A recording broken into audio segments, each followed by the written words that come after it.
नमस्कार। राजकीय उच्च माध्यमिक विद्यालय सोदरोड पाली से मैं दलपत सिंह राजपुरोहित लेखा शास्त्र विषय में साझेदारी का परिचय अध्याय में आज हमारा प्रकरण है साझेदारी फर्म में लाभों के नियोजन से संबंधित व्यवहारों का अंतिम खातों में प्रदर्शन। किसी भी साझेदारी फर्म में साझेदार से संबंधित व्यवहार दो प्रकार के हो सकते हैं। एक लाभों के नियोजन वाले, जो यदि फर्म द्वारा देय हैं तो केवल लाभ की स्थिति में ही दिए जाते हैं, और लाभों पर प्रभार वाले व्यवहार, जो लाभ अथवा हानि प्रत्येक स्थिति में देय होते हैं। सबसे महत्वपूर्ण व्यवहार लाभों के नियोजन में साझेदार द्वारा फर्म में पूंजी लगाना। जो पूंजी लगाता है उसका व्यक्तिगत खाता कैपिटल अकाउंट प्रभावित होगा। वो देने वाला है, उसकी पूंजी में वृद्धि होगी, अर्थात उसको हम क्रेडिट करेंगे। यह पूंजी कैश एसेट अथवा स्टॉक के रूप में हो सकती है, जो बैलेंस शीट में उनकी मदों के अंतर्गत संबंधित मद में वृद्धि करेगा।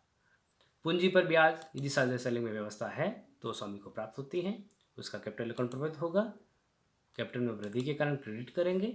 और इंटरेस्ट ऑन कैपिटल नाममात्र खाता है, जो आगे हस्तांतरित होकर के profit and loss appropriation account में व्यय के रूप में डेबिट में दिखाया जाएगा।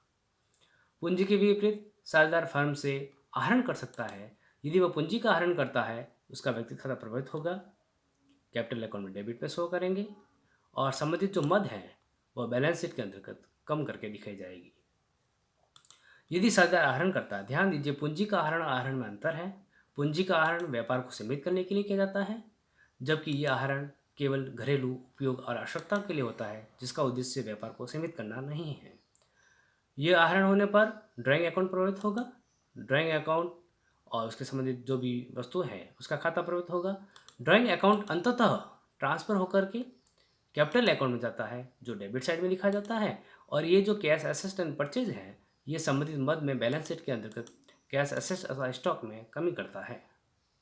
साझेदार के आहरण पर यदि ब्याज चार्ज करना है तो ये कैपिटल अकाउंट के अंतर्गत और इंटरेस्ट ऑन ड्राइंग अकाउंट को प्रभावित करेगा, और कैपिटल अकाउंट में कमी के कारण डेबिट में शो किया जाएगा, और इंटरेस्ट ऑन ड्राइंग नाममात्र खाते के रूप में प्रॉफिट एंड लॉस अकाउंट में ट्रांसफर होगा, और ये आय के रूप में क्रेडिट में लिखा जाएगा।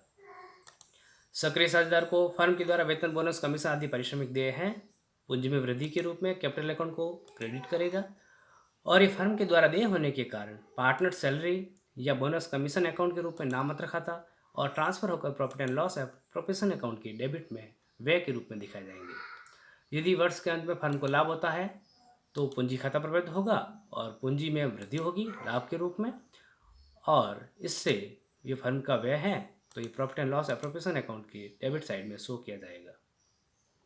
यह ध्यान देना है कि जो भी व्यवहार है वो लाभों पर प्रभार है अथवा नियोजन, ये मुख्य रूप से निर्भर करता है साझेदारी संलेख पर।